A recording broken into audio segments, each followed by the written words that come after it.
Sure successfully তোমালোকক স্বাগতম পাতনিত একো নাই আজি আহিছো দশম মানৰ ভাৰতীয় সংস্কৃতি এই পাঠটো লৈ এই পাঠটো লিখিছে হেম বৰুৱা দেৱে কিতাপত হেম বৰুৱা দেৱৰ বিষয়ে কেইটামান বাক্য আছে সেইখিনিয়ে যথেষ্ট সেই জনাখিনি তাতে কৈছে অকণমান মই তাৰ লগত সংযোজন কৰি দিছো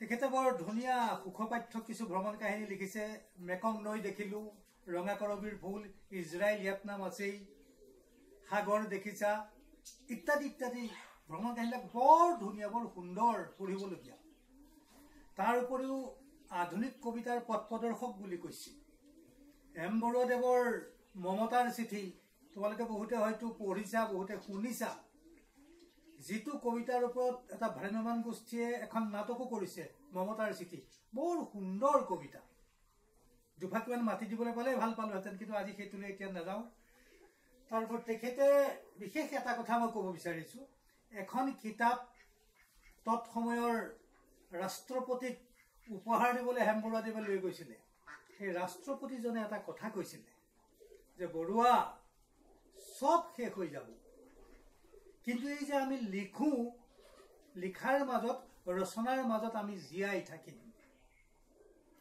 আৰু সঁচা কথা সেই কাৰণে হেম বৰুৱা দেৱৰ ৰচনা সম্ভাৰৰ ভিতৰৰ পৰা এটা ভাৰতীয় সংস্কৃতি আজি তোমালোকৰ কিতাপতো দিছে আমি সেইটো আলোচনা কৰিবলৈ আজি ইয়াত আহিবলগীয়া হৈছে হেম বৰুৱা শাৰীৰিকভাৱে নাই ৰচনা সম্ভাৰৰ মাজত কিন্তু আজিও জিয়াই আছে আৰু তেখেতৰ এটা বিশিষ্ট চিনাকি হ'ল কৃতি সাংসদ বিৰোধী পাৰ্টিৰ এমপি হোৱাৰ পাছতো ভাৰতৰ প্ৰধানমন্ত্ৰী জৱাহৰলাল নেহৰুৰ লগত যুক্তি তথ্য সম্বলিত যিখিনি বিতৰ্ক সংসদৰ মজিয়াত হয় সেইখিনি বৰ সুন্দৰ বৰ যুক্তিপূৰ্ণ সেই সময়ৰ বাতৰি কাগজ ভাৰতৰ আগবঢ়া বাতৰি কাগজবিলাকে এই দুয়োজনৰ কথোপকথন যুক্তি তৰ্কক লৈ বৰ ধুনীয়া ৰসাল আলোচনা কৰিছে সেইবিলাক কথা ডাঙৰ হলে বা এতিয়াও সুযোগ সুবিধা পালে তোমালোকে পঢ়া শুনা কৰি লবা গতিকে মই এটা পুনে পুনে পাঠটোৰ মাজলৈ যাম পাঠটো যথেষ্ট দীঘল গতিকে একেবাৰে শাৰীয়ে শাৰীয়ে গোটেই কথাখিনি আলোচনা কৰিবলৈ মই নিবিচাৰি থুলমূলকে একোটা প্ৰেগাফৰ মাজত কোনখিনি কথা কৈছে সেইটোকে আমি আলোচনা কৰিম বুলি ভাবিছো পাঠটোৰ প্ৰথম যিটো বাক্য মন কৰাচোন ভাৰতীয় সংস্কৃতি এক বিৰাট সমন্বয়ৰ বস্তু ভাৰতীয় সংস্কৃতি এক বিৰাট সমন্বয়ৰ বস্তু কিহৰ সমন্বয় হৈছে বুলি আমাৰ বৰুৱাদেৱে ক'ব বিচাৰিছে ভাৰতবৰ্ষৰ বাহিৰৰো বহু লোক ইয়ালৈ আহিছে হক হুন গ্ৰীক এতিয়া আমাৰ স্বাধীনতাৰ আগে পাছতো অলপ বেলেগ কথা হ'ব সেইখিনি পিছলে প্ৰয়োজন হলে কম বাৰু এই বাহিৰৰ যিখিনি আহিছে আহি ভাৰতীয় সংস্কৃতিৰ লগত চিনা পৰিচয় হৈছে সেইটোৱেই নহয় ভাৰতীয় সংস্কৃতিৰ এটা বিশাল শক্তিয়ে এই বাহিৰৰ পৰা অহা সকলৰ সংস্কৃতিক ভাষাক আচৰণক আমাৰ ভাৰতীয় সংস্কৃতিৰ ভিতৰুৱা কৰি লৈছে সমন্বয় কৰিছে সমন্বয় হ'বলৈ হলে বৈচিত্ৰতা লাগিব সেই বিবিধক এক কৰি একীভূত কৰি ল'ব লাগিব ভাৰতীয় সংস্কৃতিয়ে সকলোকে একীভূত কৰি লৈ সংস্কৃতি আগুৱাই আছে বাহিৰৰেই নহয় ভিতৰৰো আমাৰ ভাৰতবৰ্ষৰ ভিতৰতো বৈচিত্ৰতা আছে বিভিন্নতা আছে উত্তৰ ফালে হিমালয়ৰ বৰফাবৃত্ত ভাৰতৰ দক্ষিণ ফালে বিশাল সাগৰ এফালে পৰ্বত এফালে সাগৰ ৰাজস্থানৰ ফালে মৰুভূমি বৰষুণ চৰষুণ নহয় অথচ এই ভাৰতৰে দাক্ষিণাত্যত আকৌ দুবাৰকে বৰষুণো হয় ভূগোলত এইবিলাক বিষয় পাবা সেইবিলাক বিষয় আলোচনা কৰি ল'বা কেনেকৈ দুবাৰ বাৰিষা হয় এফালে বৰষুণ নাই এফালে বৰষুণ এফালে সুউচ্চ পৰ্বতমালা এফালে সাগৰ এফালে উত্তৰ ভাৰতৰ বিশাল উপত্যকা দাক্ষিণাত্যৰ আকৌ মালভূমি অঞ্চল উত্তৰ ভাৰতত বিশাল নদ নদীবিলাক আছে আমাৰ ব্ৰহ্মপুত্ৰকে ধৰি ব্ৰহ্মপুত্ৰ গংগা সিন্ধু গংগাৰ উপনৈবিলাক যমুনা, ঘৰঘৰা, গোমতী, গণ্ডকী ইত্যাদি ইত্যাদিবিলাক। কিন্তু দক্ষিণ ভাৰতৰ ফালে যদি আমি যাওঁ, এই দুই এখন হয়তো মহানদী, গোদাবৰীৰ তেনেকুৱা নদীক বাদ দি বৰ তেনেকুৱা বিশাল নদী নাই, ওখ পাহাৰ নাই, হয়তো সাতপুৰা, মহাকাল, এই পশ্চিম ঘাট, পূৰ্ব ঘাট এনেকুৱা পৰ্বত কেইটামান আছে। এই যে বিভিন্নতা, বৈচিত্ৰতা, সেইটোও কিন্তু ভাৰতীয় সংস্কৃতিৰ ওপৰত প্ৰভাৱ পেলাইছে। আৰু ইয়াতে আৰ্য আছে, পিছত আহিছে, অনাৰ্য আছে, আৰ্য অনাৰ্যৰ সমন্বয় হৈছে। বিভিন্ন জাতি, ভাষা, ৰাজনৈতিক আদৰ্শ, সুকুমাৰ কলা, দৰ্শন এইবিলাক লৈ লৈ সকলোৰে বেলেগ বেলেগ আহিছে। কিন্তু ভাৰতীয় সংস্কৃতিয়ে কাকো বেলেগ কৰি ৰখা নাই। বিশাল ভাৰতীয় সংস্কৃতিয়ে সকলোকে একাকাৰ কৰি বৈ গৈ আছে। সেই অৰ্থত কৈছে যে ভাৰতীয় সংস্কৃতি এক বিশাল সমন্বয়ৰ বস্তু। ই মধ্য এছিয়াৰ বহুখিনি ইয়ালৈ আহিছে, ইয়াতে লগ লাগিছে। ভাৰতবৰ্ষ বিশাল দেশ, বহুত জাতি, উপজাতি, জনগোষ্ঠী, ভাষা, কৃষ্টি, সংস্কৃতি বেলেগ বেলেগ আছে। সেইবিলাকো সেই ভাৰতীয় সংস্কৃতিৰ মাজতে সোমাইছে। এনেকৈ সংস্কৃতি বৃদ্ধি হৈ আছে। এই কথাখিনি কৈছে প্ৰথম প্ৰেগাপটোত। মোটামুটি সংস্কৃতিৰ এই সমন্বয়ৰ কথা কৈছে। মই কৈছো নহয়, শাৰীয়ে শাৰীয়ে মই নাযাওঁ, যে এই যে ভাৰতীয় সংস্কৃতি সমন্বয়ৰ আদৰ্শৰে জীয়াই আছে। এই সাংস্কৃতিক সমন্বয় ইমান গাঢ়, ইয়াৰ বিভিন্ন ধাৰাৰ মূল ঠাৱৰ কৰাটো প্ৰায় টান হৈ পৰিছে। এই সংস্কৃতিত এতিয়া আমি যদি কোনটো মূল আমি যদি ঠাৱৰ কৰিবলৈ যাওঁ, এনেকে মিলি গ'ল, এনেকে এছিমিলেট হৈ গ'ল, একাত্মীকৰণ হৈ গ'ল, যে তাক আমি ভাগ ভাগ কৰিব নোৱাৰো। এই কথাটো আমি ভাৰতীয় সংস্কৃতিৰ মন কৰিব লাগিব। আচ্ছা, এতিয়া আমি আহিছো পিছৰ প্ৰেগাপটোলৈ। এইবিলাকৰ লগতে তোমালোকে মন কৰি যাব, পাঠভিত্তিক প্ৰশ্ন আছে, মই পিছত আলোচনা কৰিম বুলি কিন্তু মই ভবা নাই। ইয়াতে যেনে 1 নম্বৰ যিটো বাক্য আছে, ভাৰতীয় সংস্কৃতি এক বিৰাট সমন্বয়ৰ বস্তু, ব্যাখ্যা কৰা বুলি দি দিব পাৰে। এই কথাখিনিকে থুলমূলকে সজাই পৰাই তোমালোকে কিন্তু লিখিব লাগিব। তাৰ পিছৰটোৱে হৈছে ক্ৰমবৰ্ধমান শক্তিয়েই হৈছে প্ৰকৃত শক্তি। ক্ৰমবৰ্ধমান শক্তি ভাৰতীয় সংস্কৃতিৰ প্ৰাণ। পাঠভিত্তিক প্ৰশ্নত পাবা ভাৰতীয় সংস্কৃতিৰ প্ৰাণ কি। ইয়াত কৈছে ক্ৰমবৰ্ধমান শক্তি ভাৰতীয় সংস্কৃতিৰ প্ৰাণ। ক্ৰমবৰ্ধমান, বৃদ্ধি পাই পাই গৈ থাকে। কেনেকে? ভাৰতীয় সংস্কৃতি বাহিৰৰ পৰা আহিল, মিলি গ'ল, বৃদ্ধি পালে। ভিতৰৰ বৈচিত্ৰতাক একীভূত কৰি সংস্কৃতি চহকী হ'ল, বৃদ্ধি পালে। ক্ৰমে ক্ৰমে বাঢ়ি আছে ভাৰতীয় সংস্কৃতি। ই স্থবিৰ হৈ থকা নাই, ই গতিশীল। গতিশীলৰ লগে লগে ই লাহে লাহে বৃদ্ধি পাই গৈ। সেইকাৰণে কৈছে যে ক্ৰমবৰ্ধমান যিটো শক্তি সংস্কৃতিৰ, সেইটোৱে হৈছে আমাৰ সংস্কৃতিৰ প্ৰাণ। ইয়াত এটা উল্লেখ কৰিছে যে স্পেংলাৰ বোলা এজনৰ ভাৰতীয় সংস্কৃতিৰ ওপৰত, স্পেংলাৰ বোলা এজনে সংস্কৃতিৰ ওপৰত এটা ধাৰণা দিছে, তাৰ লগত ভাৰতীয় সংস্কৃতি নিমিলে বুলি কৈছে। স্পেংলাৰৰ যিটো ধাৰণা, সেইটো হ'ল স্থবিৰ সংস্কৃতি।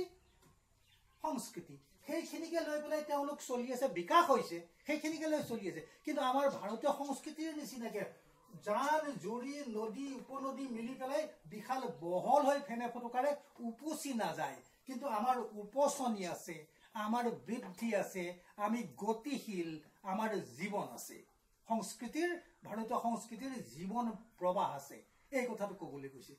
আৰু এইখিনিতে লেখকে দুটা কথা উল্লেখ কৰিছে। এটা হ'ল সভ্যতা, এই কথাটো অলপ মন কৰিব লাগিব, আৰু এটা হ'ল সংস্কৃতি। এই শব্দ দুটাৰ পাৰ্থক্য আছে নে নাই লেখকে ক'বলৈ গৈছে। সভ্যতা সংস্কৃতিৰ পাৰ্থক্য আছে। সেই প্ৰেগাপটোত এইটো কিন্তু মূল কথা, এই কথাটো মন কৰিবা। সভ্যতা আৰু সংস্কৃতিৰ মাজৰ পাৰ্থক্যটো আমাৰ বৰুৱাদেৱে কেনেকৈ দেখুৱাইছে, এই কথাটো মন কৰা। যে সভ্যতা কৈছে এটা জীৱন পদ্ধতি, এক সমাজ পদ্ধতি। সভ্যতাটো হৈছে এক জীৱন পদ্ধতি। আমি যদি এনেকে এটা যদি গছ আঁকো, এটা সিস্টেম আছে। এই গছডালত যদি পাত, ফুল নহবও পাৰে, কিন্তু সংস্কৃতিত চহকী হ'বলৈ হ'লে এই সভ্যতাৰূপী কিন্তু আমাৰ এই ব্যৱস্থাটো লাগিবই। সংস্কৃতিৰ ফুল ক'ত ফুলিব? সংস্কৃতিৰ ফুলপা ফুলাবৰ কাৰণে ভাষা, সাহিত্য, শুকুবাৰ কলা, দৰ্শন, জীৱন ধাৰণৰ পদ্ধতি ইত্যাদি ইত্যাদি কথা বতৰাবিলাক বিকশাই তুলিবৰ কাৰণে এটা বেছ লাগিব, এটা বুনিয়াদ লাগিব। সেই বুনিয়াদটোৱেই হৈছে সভ্যতা। সেই বুনিয়াদকে গইনা লৈ তাৰ ওপৰতে ভিত্তি কৰি যি সংস্কৃতিৰ বিকাল বিকাশ হয়, সমাজৰ প্ৰতিভা বিকাশ হয়, সেইবিলাকেই হৈছে সংস্কৃতি। সভ্যতা সংস্কৃতিৰ এই কথাটো আমি কিন্তু মন কৰিব লাগিব। এইখিনিতে কৈছে চোৱা, সভ্যতা আৰু সংস্কৃতি এই দুটা শব্দৰ মাজত কিবা পাৰ্থক্য আছেনে চিন্তা কৰি চোৱা উচিত। আচলতে এই শব্দ দুটাৰ মাজত পাৰ্থক্য আছে। পাৰ্থক্য দিবলৈ তেওঁ কি কৈছে যে সভ্যতাই বিশেষ এটা সামাজিক বা ৰাজনৈতিক অৱস্থা বুজায়, এটা সমাজ পদ্ধতি, এটা অৱস্থা বুজায়, এটা পদ্ধতি। ইয়াৰ বাহিৰৰ উপৰিসুধৰ যিবিলাক ৰূপ সুন্দৰ, ভাষা আহিছে, কৃষ্টি সংস্কৃতি আহিছে, জীৱন ধাৰণৰ একোটা একোটা ধৰণ আহিছে, ষ্টাইল আহিছে, এই গোটেইবিলাককে আমি সংস্কৃতি বুলি ক'ব পাৰোঁ। গতিকে সংস্কৃতি আৰু সভ্যতাৰ এই পাৰ্থক্যটো আছে। হেমবৰুৱাদেৱে সেই কথাটো আমাক এই প্ৰেক্ষাপটত মূলতঃ বুজাবলৈ গৈছে। আৰু যে আমাৰ ভাৰতীয় সংস্কৃতি ক্ৰমবৰ্ধমান, ই বাঢ়ি বাঢ়ি গৈ থাকে। সংস্কৃতি কোনোবা এটা আহিল, ইয়াৰ লগত মিলি গ'ল, বৃদ্ধি পালে, আকৌ আহিল, বৃদ্ধি পালে। এই ক্ৰমবৰ্ধমান যিটো চৰিত্ৰ, সেইটো হৈছে ভাৰতীয় সংস্কৃতিৰ প্ৰাণ। তাকে লৈ আমাৰ ভাৰতীয় সংস্কৃতি আগুৱাই গৈ আছে।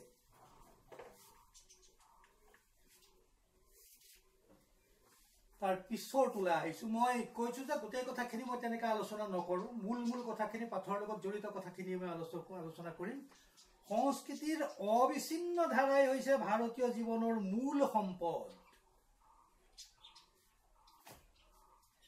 এই সংস্কৃতিৰ অবিচ্ছিন্ন ধাৰা কতো জতি পৰা নাই, নিৰবিচ্ছিন্নভাৱে গৈ আছে। বাধাহীন এটা সোঁত, ই কতো স্থবিৰ হৈ যোৱা নাই। য'তেই স্থবিৰতা আহিব, সংস্কৃতি সেইখিনিতে ৰৈ যাব। সেইটো ভাৰতীয় সংস্কৃতিত নহয়। ই তাহানিতেই পূৰ্ব আৰ্য যুগতে কোৱা, আৰ্যসকল আহিলে দ্ৰাবিড়সকলৰ লগত লগ লাগি এটা ধাৰা হ'ল, তাৰপিছত অন্যান্যবিলাক আহিলে এটা ধাৰা হ'ল। এনেকৈ ই গৈ আছে, আজিও গৈ আছে। ইউৰোপ মহাদেশৰ বিভিন্ন আহিলতো, ইংৰাজসকল আহিল, পৰ্তুগীজ আহিছিলে, ফ্ৰেঞ্চ আহিছিলে, তাৰপিছততো মোগলসকল আহিছিলে। এই যে গোটেইখিনি মই এতিয়া ব্যাখ্যা কৰিবলৈ নাযাওঁ। এই যে আহি আছে, তেওঁলোকে আহি নিজৰটোকেতো খামুচি ধৰি থকা নাই, নোৱাৰা ধৰি থাকিব। ভাৰতীয় সংস্কৃতিত এটা সৰ্বগ্ৰাসী চৰিত্ৰ আছে, উদাৰ, ওখ, সকলোকে সাৱটি ল'ব পৰা এটা গুণ আছে। সেই গুণটোৰ ফলত তেওঁলোকেও ভাৰতীয় সংস্কৃতিৰ পৰা গ্ৰহণ কৰিবলগীয়া হৈছে, তেওঁলোকৰো কিছু ভাৰতীয় সংস্কৃতিয়ে গ্ৰহণ কৰিবলগীয়া হৈছে। এই যিটো মিলন, সমন্বয়, এই সমন্বয় হোৱাৰ লগে লগে সংস্কৃতি চহকী হৈ গৈ আছে, অবিচ্ছিন্ন এটা ধাৰা বৈ আছে। এই ধাৰাটো হৈছে আমাৰ ভাৰতবৰ্ষৰ মূল শক্তি। এইটোৰ ওপৰত হেমবৰুৱাদেৱে গুৰুত্ব দিছে, আৰু সেইটো আমিও তাৰ ওপৰত গুৰুত্ব দিব লাগিব। গতিকে ইয়াতে এটা প্ৰশ্ন আছে, মই কৈছিলোঁ আগতে, মই কৈ গৈছোঁ যে ক্ৰমবৰ্ধমান শক্তি ভাৰতীয় সংস্কৃতিৰ প্ৰাণ। এই প্ৰশ্ন আছে, প্ৰশ্নৰ লগতে উত্তৰটো মই কৈ দিছোঁ। এতিয়া চোৱা, আমাৰ দেশখনৰ এইখনকে যদি আমি গোটেইখনকে ভাৰত বুলি ভাবোঁ, ইয়াৰ ভৌগোলিক বৈচিত্ৰতাও আছে। মই আগতে কৈছোঁ, এফালে সুউচ্চ পাহাৰ, এফালে বংগোপসাগৰ, আৰৱ সাগৰ, ভাৰত মহাসাগৰ, এফালে পাহাৰ পৰ্বত, পৃথিৱীৰ উচ্চতম শৃংগটো আকৌ এভাৰেষ্ট ইয়াতে আছে, সাগৰ, এফালে হ'ল মৰুভূমি, এফালে হ'ল উগ্ৰ বৰষুণ। আমাৰ অসমতে কম বৰষুণ হয় নেকি? বৰষুণো আছে আৰু বৃষ্টিহীন অঞ্চলো আছে। সেউজী পাতেৰে পৰিপূৰ্ণ একদম ধুনীয়া নৈসৰ্গিক শোভাৰ ৰাজ্যবিলাকো আছে। ক্ৰমে গৈ থাকিবা, শুকান মৰুভূমি আছে, থৰ, ৰাজস্থানৰ থৰ মৰুভূমি ধৰা, মৰুভূমিও আছে, মালভূমিও আছে। এই ভৌগোলিক বৈচিত্ৰতাই জলবায়ুৰ পৰিৱৰ্তন আনিছে। জলবায়ু বুলি ক'লেই বতৰ বেলেগ বেলেগ হ'ব, তাপমাত্ৰা উষ্ণতা বেলেগ বেলেগ হ'ব, আৰ্দ্ৰতা বেলেগ বেলেগ হ'ব, আপেক্ষিক আৰ্দ্ৰতা, জলীয় বাষ্পৰ কথা বতৰা এইবিলাক জানিবা, সব বেলেগ বেলেগ হ'ব। এইবিলাক বেলেগ বেলেগ হোৱাৰ লগে লগে তাৰ প্ৰভাৱত মানুহৰ জীৱন ধাৰণৰ পদ্ধতি বেলেগ বেলেগ হ'ব। খুব বেছি বৰষুণ হয়, গতিকে অসমৰ ঘৰ দুৱাৰবিলাক এনেকুৱা দুচলীয়া, তাৰ লগত ৰাজস্থানৰ ঘৰ দুৱাৰৰ ষ্টাইলটোতো নিমিলিব পাৰে, বৰষুণ কম হয়, গতিকে বেলেগ হৈ গ'ল। খুব বেছি উষ্ণতা থকা জেগাৰ কাপোৰ কানিৰ লগত ঠাণ্ডা থকা জেগাৰ কাপোৰ কানি নিমিলিব পাৰে। আমাৰ ভাৰতৰ প্ৰায় সোঁমাজেদি কৰ্কট ক্ৰান্তি বুলি এইটো জানা, বিষুৱৰ 23.5 ডিগ্ৰী উত্তৰে দক্ষিণে দুডাল যে ৰেখা গৈছে, এই উত্তৰৰ ডালৰ নাম কৰ্কট ক্ৰান্তি, মাজেদি গৈছে। গতিকে ইয়াৰ পৰা এইফালে এই জেগাখিনিৰ জলবায়ু তুলনামূলকভাৱে অন্য জেগাতকৈ কিছু গৰম, ওপৰ ফালে ঠাণ্ডা, এইফালে আকৌ গৰম। ইয়াৰ হোৱাৰ লগে লগে গৰম দিনৰ কাৰণে, গৰম হোৱাৰ বাবে খানা পিনা, কাপোৰ কানি ইত্যাদি ইত্যাদিবিলাকতো বেলেগ হৈ যায়, সকলো বেলেগ হয়। ভৌগোলিক বৈচিত্ৰতাই এখন দেশলৈ বহুত বৈচিত্ৰতা আনে। আৰু ভাৰতবৰ্ষ যিহেতুকে এখন বিশাল দেশ, একেবাৰে আমাৰ অসমৰ পৰা সিফালে গুজৰাটলৈকে, ইফালে হিমালয়ৰ পৰা কন্যাকুমাৰী পৰ্যন্ত, সাগৰ পৰ্যন্ত, এইবিলাক কিমান ধুনীয়া ধুনীয়া কবিতাও আছে যে উত্তৰত কিবা হিমাচল থাকে, তলত আমাৰ পদ ধুৱাই থাকে, ভাৰত আই মাতৃ ভাৰতীৰ পদ ধুৱাই থাকে সাগৰে। এই কথাবিলাক, এই গোটেইবিলাক ইয়াতে আছে। বৈচিত্ৰতাটো আছেই। অসমৰ ভাষা কৃষ্টি সংস্কৃতি বেলেগ, বেংগলৰো অলপ বেলেগ, আকৌ ইফালে দক্ষিণৰ বেলেগ, আকৌ ইয়াত বেলেগ, আকৌ ইয়াত বেলেগ। বেলেগ যদিও কিন্তু আমি একে হয়, মই তোমালোকতকৈ বেলেগ, বেলেগ যদিও মই একে, আমি সকলোবিলাক বেলেগ বেলেগ, প্ৰত্যেকৰে নাম ধাম বেলেগ বেলেগ, কিন্তু আমি একেলগে আমি 10ম মানত পঢ়ো। এই যে ঐক্য, একেখন ভাৰততে বৈচিত্ৰতাক লৈ আমি জীয়াই আছো, এইটোকে কয় ইউনিটি ইন ডাইভাৰ্চিটিজ, বৈচিত্ৰতাৰ মাজত ঐক্য। এইটো হ'ল ডাঙৰ কথা। এই ভৌগোলিক জলবায়ু, মানুহৰ চাল চলন ইত্যাদি ইত্যাদি কথাবিলাক এই প্ৰেগাপটোত ধুনীয়াকৈ আলোচনা কৰিছে বৰুৱাদেৱে। মই আৰু বৰ বেছি আলোচনা কৰিবলৈ নাযাওঁ।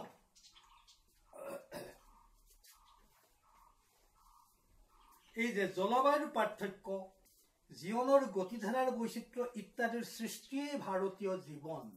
আমাৰ জীৱনত বৈচিত্ৰতা আছে। ভাৰতীয় মনে প্ৰাকৃতিক অসামঞ্জস্যক স্বীকাৰ কৰি লৈছে। এই যে প্ৰকৃতিৰ বিভিন্নতা, আমি এইটো স্বীকাৰ কৰি লৈছো, এইটো স্বাভাৱিক, এইটো থাকিব লাগিব। এনেধৰণৰ মনস্তাত্ত্বিক প্ৰস্তুতিয়ে জীৱনৰ অসামঞ্জস্যকো স্বীকাৰ কৰি ল'বলৈ বাধ্য কৰিছে। ভাৰতীয় বিশাল ভূমিখণ্ডই একালত বাহিৰৰ ন মানৱপুঞ্জক আহ্বান জনাইছিল। এছিয়াৰ চৌদিশৰ পৰা অহা মানৱপুঞ্জৰ সৈতে দেশ প্লাবিত কৰিছিল। এই কথাবিলাক এখন কিতাপৰ কথা কৈছে, from Volga to Ganga. Rahul Sankrityayan ডাঙৰীয়াই লিখিছে। তেখেতৰ আচল নামটো হ'ল কেদাৰনাথ পাণ্ডে। অসমীয়াত অনুবাদো হৈছে কিতাপখন, তোমালোকে পঢ়িবও পাৰা বা নহ'লে সুবিধা বুজি পঢ়িবা। বৰ ধুনীয়া কিতাপ।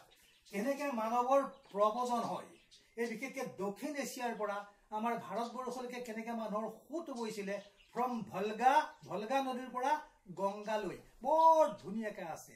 তাত সংস্কৃতিৰ বহুখিনি কথা বতৰা আলোচনা কৰিছে। এখন বৰ ডাঙৰ ভলিউমৰ কিতাপ, তোমালোকে সেই কিতাপখন পঢ়ি ল'বা। এতিয়া কোনোবাই চেষ্টা কৰিছিলে ভাৰতৰ বৈচিত্ৰতাক, ভাৰতৰ বিভিন্নতাক নচ্ছাত কৰি এক কৰিবলৈ। এক কৰাটো ভাল, বিভিন্নতাক লৈ এক হোৱাটো এটা বেলেগ কথা, কিন্তু বিভিন্নতাক শেষ কৰি এক হোৱাটো এটা বেলেগ কথা। এখন ফুলনিত গোলাপ ফুলে যদি কয় মই গোলাপেহে ফুলি থাকিম, তগৰক ফুলিবলৈ নিদিওঁ, হ'ব নেকি কথাটো? হয়, গোলাপ ফুল দেখিবলৈ ভাল, তগৰোতো বেয়া নহয়, কিন্তু একেখন ফুলনিতে কেৱল এবিধ ফুল থাকিব, এবিধ সৌৰভ থাকিব, তেতিয়া যিমান সুন্দৰ হ'ব। তাতকৈ যদি বিভিন্নতা থাকে, গোলাপো থাকিল, তগৰো থাকিল, নাৰ্জী থাকিল, গধূলি গোপাল থাকিল, বা আজিকালি বিদেশী ফুল কিবা আহে নহয়, হাসনাহানা আহিল, কিবা আহিল, এই গোটেইবিলাক থুপ খাই একেখন ফুলনি ভিন্ন সৌৰভেৰে, ভিন্ন ৰূপেৰে যেতিয়া জাতিষ্কাৰ হৈ থাকিব, ভাল লাগিব। ভাৰতবৰ্ষই সেই কামটো কৰিছে।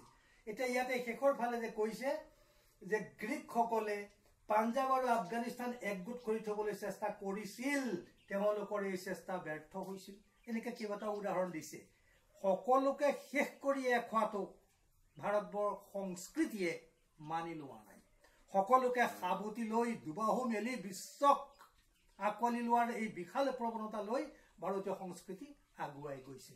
আজি সময় হ'ল আৰু এই তিনিটা পেৰাগ্ৰাফেই কৰিলোঁ। গতিকে আজি ইয়াতে সামৰিছোঁ। ইয়াৰ পিছত আকৌ পিছৰখিনি লৈ আহিম, কাৰণ বৰ বেছিকৈ একেদিনাখনেই তোমালোকে চায়ো আমনি পাবা। মই আকৌ কৈছোঁ, কিন্তু পাঠ্যভিত্তিক প্ৰশ্ন মই আৰু বেলেগে আলোচনা নকৰোঁ, ইয়াৰ মাজে মাজে মই কৰি গৈ থাকিম। গতিকে যাওঁ, সকলোৰে ভাল হওক এইটোকে আশা কৰি মই তোমালোকৰ পৰা আজি বিদায় লৈছোঁ দেই। নমস্কাৰ।